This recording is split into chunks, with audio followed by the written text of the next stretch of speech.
नमस्कार, समाचार सुबह सवेरे में आप सभी का स्वागत है। आइए सुनते हैं मुख्य समाचार। संसद के दोनों सदनों की संयुक्त बैठक में राष्ट्रपति के अभिभाषण पर धन्यवाद प्रस्ताव पर लोकसभा और राज्यसभा में चर्चा हुई।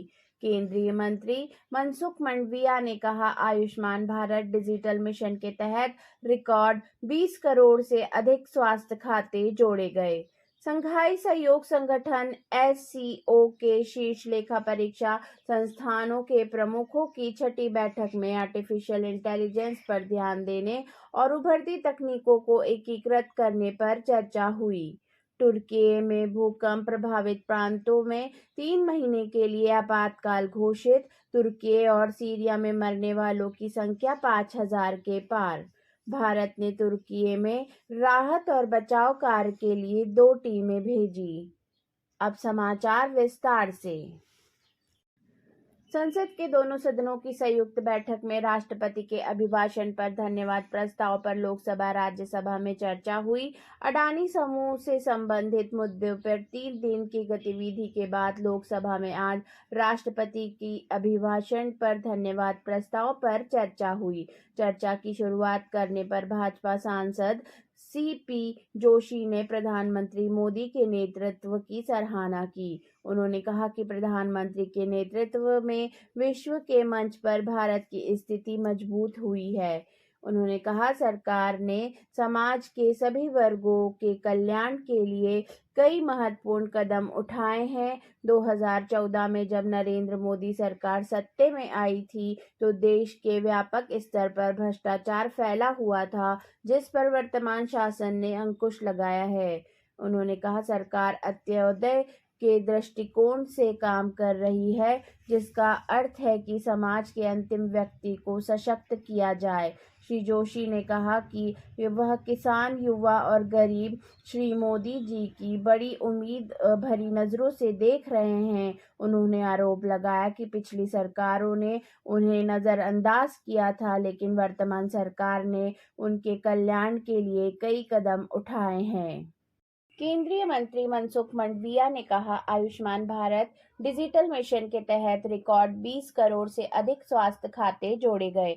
आयुष्मान भारत डिजिटल मिशन के तहत रिकॉर्ड 20 करोड़ से अधिक स्वास्थ्य खाते जोड़े गए हैं। स्वास्थ्य और परिवार कल्याण मंत्री मनसुख मंडाविया ने आज एक ट्वीटर में बताया कि न्यू इंडिया का यह नया कीर्तिमान है। उन्होंने कहा कि श्री नरेंद्र मोदी सरकार डिजिटल स्वास्थ्य परिस्थितियों तंत्र और मजबूत बनाने के लिए हर संभव प्रयास कर रहा है।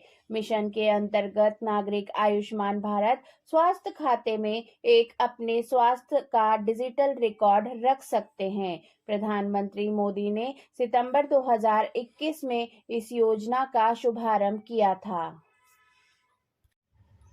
संघाई सहयोग संगठन एससीओ के शीर्ष लेखा परीक्षा संस्थानों के प्रमुखों की छठी बैठक में आर्टिफिशियल इंटेलिजेंस पर ध्यान देने और उभरती तकनीकों को एकीकृत करने पर चर्चा हुई।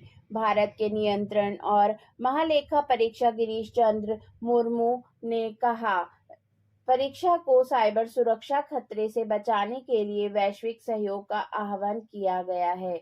उन्होंने कहा कि साइबर सुरक्षा को मजबूत बनाने के लिए सरकार को निजी क्षेत्र के भागीदारों के साथ मिलकर काम करने की आवश्यकता है। श्री मुर्मू आज लखनऊ में शुरू हुई संघाई सहयोग संगठन के सदस्य देशों के शीर्ष लेखा परीक्षा संस्थानों की छठी बैठक को संबोधित कर रहे थे। उन्होंने कहा कि सार्वजनिक क्षेत्र में सूचना प्रौद्योगिकी के उपयोग से साइबर सुरक्षा से जुड़ी चिंताएं उजागर हुई है। इसीलिए सदस्य देशों के शीर्ष लेखा परीक्षा संस्थानों के लिए यह आवश्यक है कि वे साइबर सुरक्षा से जुड़े मुद्दों की जांच के लिए पर्याप्त क्षमता विकसित करें। तुर्की में भूकंप प्रभावित प्रांतों में 3 महीने के लिए आपातकाल घोषित। तुर्की और सीरिया में मरने वालों की संख्या 5,000 के पार। तुर्की और सीरिया में भूकंप से मरने वालों की संख्या 5,000 हो गई है और हजारों की संख्या में लोग घायल हैं। दक्षिण तुर्की में कल आए 3 भूकंप में हजारों भवन ढह गए और बड़े स्तर पर देश में तथा सीरिया में विनाश हुआ है।